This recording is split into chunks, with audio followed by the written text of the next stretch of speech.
YCP ప్రభుత్వంలో ఆడపిల్లలకు రక్షణ లేకుండా పోయింది అని హోం మంత్రి అనిత అన్నారు. కోనసీమ జిల్లా అంతర్వేది లక్ష్మీ నరసింహస్వామిని ఆమె దర్శించుకున్నారు. అనంతరం మీడియాతో మాట్లాడారు. లక్ష్మీ నరసింహస్వామిని దర్శించుకోవడానికి రావడం జరిగింది. నేను ఎన్నికల ప్రచారం కూడా స్టార్ట్ చేసేటప్పుడు కూడా అంతర్వేది వచ్చి లక్ష్మీ నరసింహస్వామిని దర్శించుకొని ఆ తర్వాత ఎన్నికల ప్రచారం కూడా స్టార్ట్ చేయడం జరిగింది. అందులో భాగంగానే గెలిచిన తర్వాత వద్దామని నేను ఇక్కడికి అనుకున్నాను. అందుకే మళ్ళీ ఇక్కడికి వచ్చి లక్ష్మీ నరసింహస్వామిని దర్శనం చేసుకొని స్వామివారి ఆశీస్సులు తీసుకొని రాబోయే కాలంలో యాజ్ ఏ హోమ్ మినిస్టర్గా ఈ రాష్ట్రం తాలూకా రక్షణ విషయంలో కానీ మహిళల తాలూకా భద్రత విషయంలోనే కానీ దైవానుగ్రహం కూడా నా మీద ఉండాలని మనస్ఫూర్తిగా నేను ఇక్కడ కోరుకొని నేను వెళ్తున్నానండి. ఏదైతే చంద్రబాబు నాయుడు గారికి, పవన్ కళ్యాణ్ గారికి, మోడీ గారికి కూడా మంచి ధైర్యాన్ని, అదేవిధంగా అభివృద్ధి పదంలో ముందుకు నడిపించే విధంగా సహాయ తోడ్పాట్లు అందించమని నేను కోరుకోవడం జరిగింది. Yes, exactly. అమ్మాయి సూసైడ్ చేసుకుంటే ఇక్కడికి వచ్చి వాళ్ళ ఇంటిని కూడా పరామర్శించడం జరిగింది. అలాంటి సంఘటనలు తిరిగి పునరావృతం కాకుండా ఉండేటట్టుగా పోలీస్ డిపార్ట్మెంట్ వాళ్ళతో కూర్చుని రివ్యూ చేసుకుని డెఫినెట్గా మేమందరం కూడా ఒక పక్క ప్రణాళికతో ముందుకెళ్తాం. ఏదైతే రాష్ట్రంలో గంజాయి డ్రగ్స్ విపరీతంగా పెరిగిపోయి ఉన్నాయి, అదేవిధంగా ఆడపిల్లల మీద అఘాయిత్యాలు కానీ ఆడపిల్లల మిస్సింగ్ కేసులు కానీ చాలా ఎక్కువగా ఉన్నాయి లాస్ట్ 5 yearsలో. క్రైమ్ రిపోర్ట్ చూసుకున్నా కూడా చాలా క్రైమ్ రిపోర్ట్ ప్రకారం కూడా అనేకమైన సంఘటనలు జరిగిన దాఖలాలు కూడా అఫీషియల్గా కనిపిస్తున్నాయి. వీటన్నిటినీ కూడా ఓవర్కమ్ చేయడమే కాకుండా ఈ రాష్ట్రంలో ఉన్న మహిళలకే కాదు సామాన్య ప్రజలకి కూడా వాళ్ళ తాలూకా భద్రత, వాళ్ళ ఆస్తుల తాలూకా భద్రత అన్నీ కూడా మేము చూసుకోవాల్సిన అవసరం ఉంది. కాబట్టి దీని మీద పోలీస్ డిపార్ట్మెంట్ వాళ్ళతో మేమందరం కూడా మాట్లాడుకొని తగిన నిర్ణయాలు తీసుకొని యాజ్ ఎర్లీ యాజ్ పాసిబుల్ ప్రజలందరికీ ముందుకు తీసుకొస్తాం. కంపెనీల సమస్యలు తీరిస్తే ఏపీకి భారీ పరిశ్రమలు వచ్చే అవకాశం ఉందని పరిశ్రమల శాఖ మంత్రి టీజీ భరత్ అన్నారు. 2014 నుంచి 2019 వరకు, 2019 నుంచి 2024 వరకు ఏపీ ప్రభుత్వంతో ఎంఓయూలు చేసుకున్న వారు రాష్ట్రంలో పరిశ్రమలు నెలకొల్పేలా చేయడమే తన మొదటి కర్తవ్యం అని తెలిపారు. ఒక 5 ఏళ్లలో మనల్ని దగ్గరగా చూసినారు కాబట్టి ఈరోజు అంత నమ్మకం పెట్టుకొని నాకు అంత పెద్ద పోర్ట్ఫోలియో వేయడం అనేది ఆషామాషి కాదు, మీరు అందరూ తెలుసు.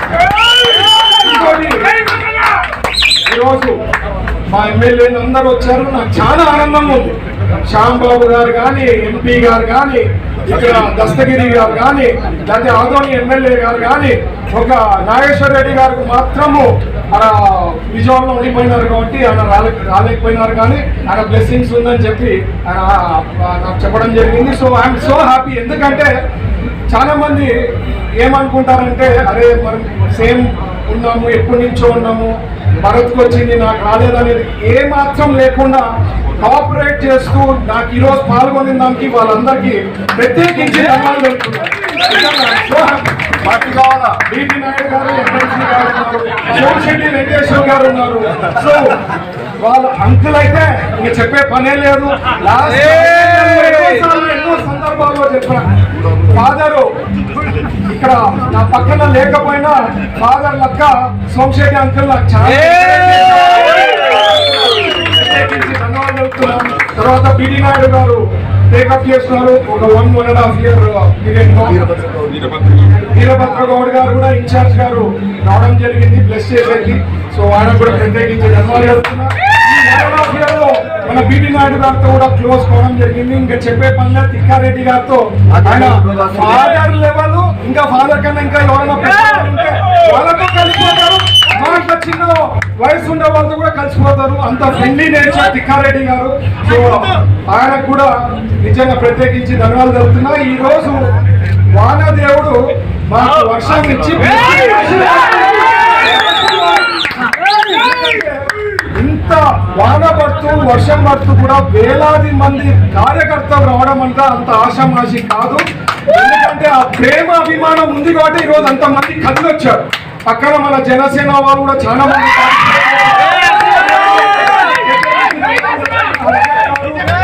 మన పవన్ గారు వాళ్ళు కూడా వాళ్ళ మిత్రులు, బీజేపీ మన సూర్య గారు కూడా వచ్చారు, బీజేపీ. థ్యాంక్ యూ సూర్య. చాలా మంది ఉన్నారు అట్లా. సో నేను చెప్పేది ప్రతి ఒక్కరు కార్యకర్తలు, సీనియర్ నాయకులు అందరూ పాల్గొన్నారు కాబట్టి వాళ్ళందరూ కూడా ప్రత్యేకించడం. ఇంకా పోతే ఏదైతే పోర్ట్ఫోలియో ఇచ్చారో నాకు ఎప్పుడు చెప్పేవాళ్ళు నా బలం, ఎందుకంటే నేను ఒక ఇండస్ట్రియలిస్ట్, నాకు ఒక అవగాహన ఉంది ఏం చెయ్యాలా ఎట్లా చెయ్యాలనేది. సార్ గుర్తించి ఆ పదవి ఇవ్వడము, ఆ పోర్ట్ఫోలియో ఇవ్వడం అనేది నిజంగా ఐఎమ్ సో హ్యాపీ. ఎందుకంటే మంత్రి కావాలనే కాదండి, దాంట్లో కూడా పోర్ట్ఫోలియోస్ కరెక్ట్ వాళ్ళకి ఇవ్వడము, ఎన్నుకొని అంటే థింక్ చేసి, అందుకనే 2 రోజులు టైం తీసుకున్నాం. దాదాపు మొన్న చేసాం, దాదాపు నిన్న ఈరోజు హాఫ్ డే 2.5 days ఆలోచించి నిర్ణయం తీసుకున్నారు లోకేష్ గారు, చంద్రబాబు గారు. ఇప్పుడు వస్తే ఇంక ఇండస్ట్రీస్ నేను ఆల్రెడీ చెప్పా, మనకి చట్టం ప్రకారం నడుచుకున్న వారికి రెడ్ బుక్ ను చూసి భయపడాల్సిన అవసరం లేదు అని టీడీపీ నేత మహమ్మద్ ఇక్బాల్ అన్నారు. ఈ మేరకు టీడీపీ కార్యాలయంలో మీడియాతో మాట్లాడారు. విశ్లేషణలో ఆయన చెప్పాడు, జగన్మోహన్ రెడ్డి గారు ఎప్పుడు తన ఆఫీసులోనే కూర్చోవడం, ఆఫీసుకే పరిమితం కావడం, తర్వాత ఒక కాన్స్టిట్యుయెన్సీ వదిలేయండి, ఒక జిల్లాలో కూడా ఉండకపోవడం, జిల్లా టూర్లు చేయకపోవడం, జిల్లాలో పోయి పరిస్థితులు తెలుసుకోకపోవడం, ఇక ఎవరిని ప్రజాప్రతినిధులు కలవకపోవడం, ఇలాంటి కారణాలు ఎన్నో చెప్పుకుంటూ వచ్చి ఖచ్చితంగా ఏదైతే ఈయన తోడేళ్ళు అవి ఇవి అన్నారు, దాన్ని ప్రజలు తోడేళ్ళు కాదు వీళ్ళు శ్రీకృష్ణార్జునులు అని వాళ్ళను ఆశీర్వదించి కూర్చోబెట్టారు. ఇప్పుడు ఈయన ఇంకా అసలు నిన్ననే మంచి ఏవైతే వాగ్దానాలు చేశారో చంద్రబాబు నాయుడు గారు, అది మెగా డిఎస్సి కానివ్వండి, మిగతా టైటిలింగ్ యాక్ట్ రద్దు చేయడం గురించి కానివ్వండి, తర్వాత ఇవన్నీ ఆయన సంతకాలు చేస్తే ఇది ఆయనకు అప్పుడే ఒక శిశుపాలుడి పాలన అనే విధంగా ఆయన మాట్లాడడం, ఇది ప్రజా తీర్పును అపహాస్యం చేస్తూ మాట్లాడడం అది తగదు. మనం చూస్తాం ఒరిస్సాలో ఏ విధంగా నవీన్ పట్నాయక్ గారు వచ్చి ఆయన పంచుకోవడం స్టేజ్, ఇప్పుడు కొత్త ప్రభుత్వంతో ఇలాంటి సాంప్రదాయం రావాలి. జగన్మోహన్ రెడ్డి గారు ఎవరు శిశుపాలుడు ప్రజలు తేల్చేశారు కదా, శిశుపాలుడు మీరు కాబట్టి మిమ్మల్ని ప్రతిపక్ష హోదా కూడా మీకు దక్కనివ్వకుండా ఆయనకు చేశారు. ఇదిగో వీళ్ళు ఎవరినైతే మీరు అది ఇది కౌరవులు అది ఇది అన్నారు, వాళ్ళు శ్రీకృష్ణార్జునులు ఆయన పాండవ సైన్యం. ఇది చంద్రబాబు నాయుడు, పవన్ కళ్యాణ్లు ముఖ్యమంత్రి ఉప ముఖ్యమంత్రి హోదాలో ప్రజలు కూర్చోబెట్టారు. ఈ తీర్పును మీరు గౌరవించాలి. అంతేగాని ఇంకా ఈవీఎంల మీద చర్చ జరగాలి, తర్వాత ప్రజా తీర్పును ఏమైందో తెలియదు అని ఒకవైపు చెప్తూనే పర్వాలేదు మనకు 40% ఓట్లు వచ్చినాయి అని మళ్ళీ పరస్పర వైరుధ్యమైన ప్రకటనలు ఆయన చేయడం మనం చూస్తున్నాం. సరే, అది కొంచెం బ్యాలెన్స్ తప్పిపోయినట్టు ఖచ్చితంగా కనపడతా ఉంది. ఏది ఏమైనా మీరు ఒకటైతే వాస్తవం, ఇప్పటికీ జగన్మోహన్ రెడ్డి గారు తమ ఎంపీలతో మాట్లాడుతూ మళ్ళీ అది 1-way ట్రాఫిక్గానే నడుస్తూ ఉంది, ఒక మోనోలాగ్. ఆయన ఎందుకు ఓడిపోయాం ఆ రివ్యూ తీసుకొని, అంటే అంతకుముందు లేదు కాన్స్టిట్యుయెన్సీ రివ్యూస్ కానీ, స్పందన కానీ, లేకపోతే ఫీడ్బ్యాక్ తీసుకోవడం కానీ ఆఫీసర్లతో కానీ, అది చీఫ్ సెక్రటరీ దగ్గర నుంచి అది ఎప్పుడు లేదు. ఇప్పుడు కూడా ఓడిపోయిన తర్వాత పెద్దలు అనుమానాలు ఇవి చెప్పడం తప్ప అసలు మనం ఎందుకు ఓడిపోయాం, కారణాలు ఏమిటి, ఇంకా మనకు ప్రజలకు నేను అది చేశాను ఇది చేశాను బటన్లు నొక్కాను అని చెప్పడం తప్పితే లేదు నేను మంచి చక్కటి పరిపాలన అందించానా లేదా, ప్రజలు మన నుంచి ఏమి కోరుకున్నారు, ప్రజా నాడిని మనం ఎందుకు మాలాంటి వాళ్ళకి కనపడింది మీకు ఎందుకు కనపడలేదు అంటే ఆ అధికారపు పొరలు మీకు కమ్ముకొని పోయి అధికారమే పరమావధిగా మీరు ప్రవర్తించారు కాబట్టే కనపడలేదు. అసలు మీరు ఫీడ్బ్యాక్ అనేది తీసుకోకుండా ఎప్పుడు ఎమ్మెల్సీతో మాట్లాడడం చూసాం, కొందరు ఎంపీలతో మాట్లాడడం కూడా చూసాం. మనకు 11+4 మనం 11 మంది రాజ్యసభలో ఉన్నాం, 4 మేము లోక్సభలో మా వాళ్ళు ఉన్నారు, 15 మంది మేమున్నాం, వాళ్ళు 16 మందే ఉన్నారు. కాబట్టి ఇప్పుడు ప్రత్యేక హోదా జగన్మోహన్ రెడ్డి గారు చెప్పడం చాలా విచిత్రంగా ఉంది. ప్రత్యేక హోదా తేలేకపోతే ఆయనను ప్రజలు క్షమించరు అన్నట్టుగా. అయ్యా ఇప్పుడు 11 మంది మీరున్నారు, అప్పుడు కూడా సుమారు 22 మంది ఉన్నారు ఎంపీలు. ప్రత్యేక హోదా అంటే అప్పుడేమన్నారు ఆయన, లేదు వాళ్లకు సంఖ్యాబలం ఉంది అన్నారు. పోనీ రాజ్యసభలో సంఖ్యాబలం లేనప్పుడు సిఏ లాంటి చట్టాలు, ముస్లిం వ్యతిరేక చట్టాలు, తర్వాత మన వ్యవసాయదారుల గీత సహా కులాలను ఆదుకోవాలి. కువైట్ అగ్ని ప్రమాదం బాధాకరం. జిల్లా అధ్యక్షులు రవీంద్ర కేఎన్ఆర్. కువైట్ అగ్ని ప్రమాదం బాధాకరం. జిల్లా అధ్యక్షులు రవీంద్ర కేఎన్ఆర్. రాష్ట్ర అధ్యక్షురాలు మరియు రాజమహేంద్రవరం ఎంపీ శ్రీమతి దగ్గుబాటి పురంధేశ్వరి గారి సూచనల మేరకు విశాఖ విమానాశ్రయంలో శనివారం ఉదయం కువైట్లో అగ్ని ప్రమాదంలో మృతి చెందిన 3 తెలుగువారి మృతదేహాలను వారి కుటుంబ సభ్యులకు అందజేసిన బీజేపీ విశాఖ జిల్లా అధ్యక్షులు రవీంద్ర మేడపాటి, ఉపాధ్యక్షులు వసంత్, గాజువాక కన్వీనర్ కన్నంరెడ్డి నరసింహరావు, మండల అధ్యక్షులు నాగేశ్వరరావు తదితరులు. రవీంద్ర కేఎన్ఆర్ మాట్లాడుతూ కువైట్లో జరిగిన అగ్ని ప్రమాదంలో మొత్తం 46 మంది భారతీయ కార్మికులు మృతి చెందారని అన్నారు. ప్రధాని మోదీ చొరవతో కేంద్ర మంత్రి కువైట్ వెళ్లి ప్రత్యేక విమానంలో మృతదేహాలను భారత్ కు తరలించారని అన్నారు. వారి కుటుంబ సభ్యులకు తమ ప్రగాఢ సానుభూతి తెలియపరిచారు. వారి ఆత్మకు శాంతి చేకూరాలని అన్నారు. ఈ సందర్భంగా మృతుల కుటుంబ సభ్యులు కాంతారావు, లక్ష్మీనారాయణ, ఎంపీ పురంధేశ్వరికి, బీజేపీ నాయకులు రవీంద్ర కేఎన్ఆర్ కు ధన్యవాదాలు తెలిపారు. అగ్ని ప్రమాదంలో సుమారు 46 మంది భారతీయులు చనిపోయారు. అందులో 3 మన ఆంధ్రప్రదేశ్ రాష్ట్రానికి చెందినవారు. మన శ్రీకాకుళం జిల్లాలో ఒకరు, అదేవిధంగా తూర్పుగోదావరి జిల్లాకు చెందిన 2, మొత్తం 3 చనిపోయారు.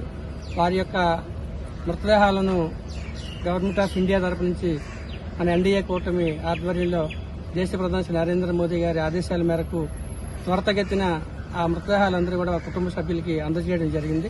అందులో భాగంగా ఈరోజు మా రాష్ట్ర అధ్యక్షులు శ్రీమతి దగ్గుబాటి పురంధేశ్వరి గారు, మా జిల్లా అధ్యక్షులు శ్రీ రవీంద్ర మేడపాటి గారి సూచన మేరకు మేమంతా విశాఖపట్నం ఎయిర్పోర్ట్కి వచ్చి వారి యొక్క మృతదేహాలను తీసుకుని వారి కుటుంబ సభ్యులకి అందజేయడం జరిగింది.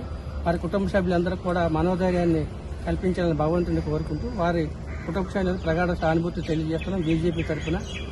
గతంలో అయితే 4 రోజుల పైన సమయం పట్టేది, కానీ ఇప్పుడు కేంద్ర ప్రభుత్వం, ఎన్డీఏ కూటమి ప్రభుత్వం కేంద్రంలో ఉండడంతో ప్రధానమంత్రి మోదీ గారి చొరవతో ప్రత్యేకంగా మన కేంద్ర మంత్రి అక్కడ కువైట్ వెళ్లి ఒక స్పెషల్ ఫ్లైట్లో మృతదేహాలన్నీ కూడా మన కేరళకి, అదేవిధంగా మన రాష్ట్రాన్ని కూడా తీసుకురావడం జరిగింది. మరి అనుకోకుండా జరిగిన ఈ అగ్ని ప్రమాదంలో వారు చనిపోయారు. విదేశాలకు పట్టకుట్టు కోసం వెళ్లి అక్కడ ప్రాణాలు కోల్పోవడం చాలా బాధాకరం. వాళ్ళ కుటుంబ సభ్యులందరూ కూడా కన్నీరు మున్నీరు అవుతున్నారు. వారందరికీ కూడా ధైర్యం చెప్పడం జరిగింది బీజేపీ తరఫున. ఈ కార్యక్రమంలో నాగేశ్వరరావు గారు, పెద్దలు వసంత్ గారు అందరూ పాల్గొన్నారు. ధన్యవాదాలు. ఇంట్లో జరిగిన అగ్ని ప్రమాదం ఏదైతే ఉందో అందులో 46 మంది ఇప్పటికీ మరణించారని చెప్పి మనకు తెలియవచ్చింది. ఇది కేంద్ర ప్రభుత్వం తక్షణమే స్పందించి కన్సర్న్ మినిస్టర్ని అక్కడ పంపించడం జరిగింది. అక్కడ ఎవరైతే భారతీయులు ఉన్నారో, అంటే సుమారుగా అందరూ భారతీయులే కావడం చాలా దురదృష్టం. మన భారతీయ సోదరులకు ముఖ్యంగా ఆంధ్రప్రదేశ్ సంబంధించి 3, మన పక్కనే ఉన్న శ్రీకాకుళం జిల్లా వాసి 1, తూర్పుగోదావరి జిల్లా నుంచి 2 చనిపోవడం చాలా బాధాకరంగా ఉంది. వారి కుటుంబానికి ప్రగాఢ సానుభూతిని మనం తెలియజేస్తా ఉన్నాం. బీజేపీకి సంబంధించిన రాష్ట్ర అధ్యక్షులు, తూర్పుగోదావరి జిల్లా రాజమండ్రికి సంబంధించిన పార్లమెంట్ సభ్యులు గౌరీలు దగ్గుబాటి పురంధేశ్వరి గారు పిలుపు మేరకు ఈరోజు ఎయిర్పోర్ట్కి వచ్చి వారి యొక్క భౌతిక కాయాలని ఇక్కడ మేము దర్శించడం జరిగింది. వారికి తక్షణమే ఇక్కడి నుంచి తరలించే ఏర్పాటు జరుగుతుంది. వారి ప్రాంతాలకి, వారి కుటుంబ సభ్యులకి మరొకసారి సానుభూతి తెలియజేస్తాం.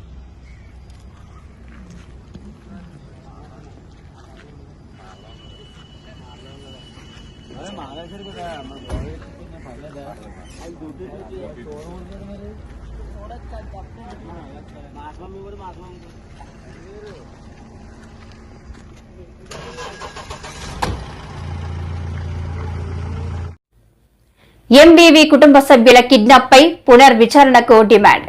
కిడ్నాప్ వైసీపీ పెద్దలు ఆడిన నాటకం. అప్పటి పోలీసు అధికారులు ఎంబీవీతో కుమ్మక్కయ్యారు. ప్రభుత్వం మారిన నేపథ్యంలో తాజాగా తిరిగి విచారణ జరపాలి. జనసేన నేత పీతల మూర్తి యాదవ్ డిమాండ్. వైసీపీ ప్రభుత్వంలో, జగన్మోహన్ రెడ్డి ప్రభుత్వంలో వైసీపీ పార్టీకి చెందినటువంటి విశాఖ ఎంపీ ఎంబీవీ వాళ్ళ భార్య, వాళ్ళ కొడుకు, ఎంబీవీ స్నేహితుడు టీవీలో కిడ్నాప్ గురైనటువంటి రోజు ఈరోజు. అంటే ఏడాది అయింది.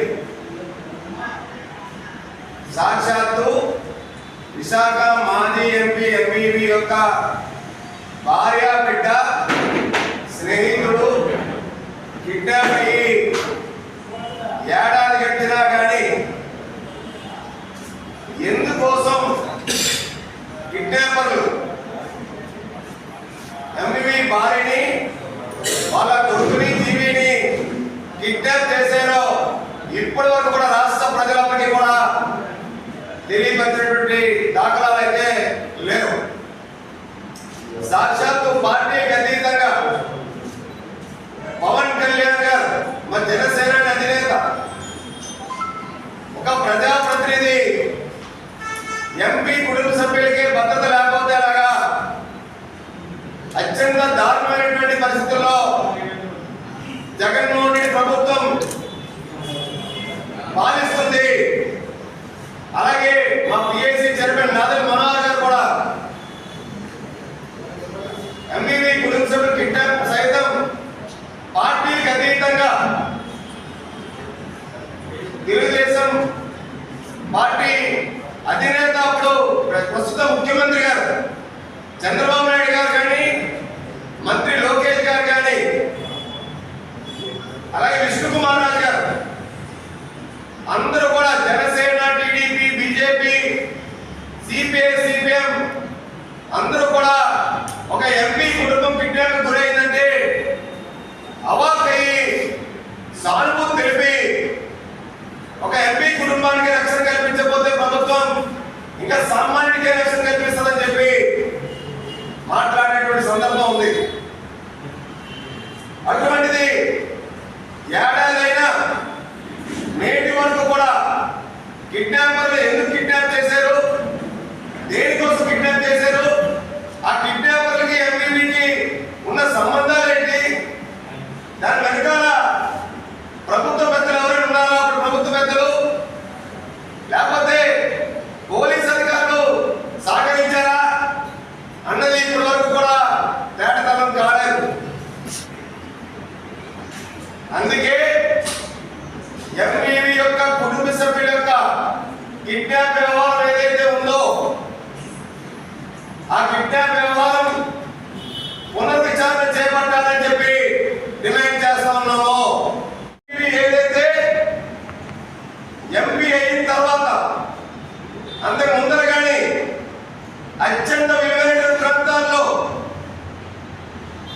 సామాన్య అమాయక స్థలాలు నుంచి ఎన్ఆర్ఐ స్థలాల వరకు భయం పెట్టి బెదిరించి ఈ గ్యాంగ్స్టర్స్ అడ్డం పెట్టుకుని రాయించుకుని దోచుకోవడంలో భాగంగా వీరి మధ్యన జరిగినటువంటి సెటిల్మెంట్ లావాదేవీలు ఏవైతే ఉన్నాయో ఆ కోట్ల రూపాయలు వీరి యొక్క పంచాయతీ మధ్యలో జరిగినటువంటి వ్యవహారం కాదా ఈ యొక్క కిడ్నాప్ కూటమి అని చెప్పి మేము అడుగుతా ఉన్నాం. మేము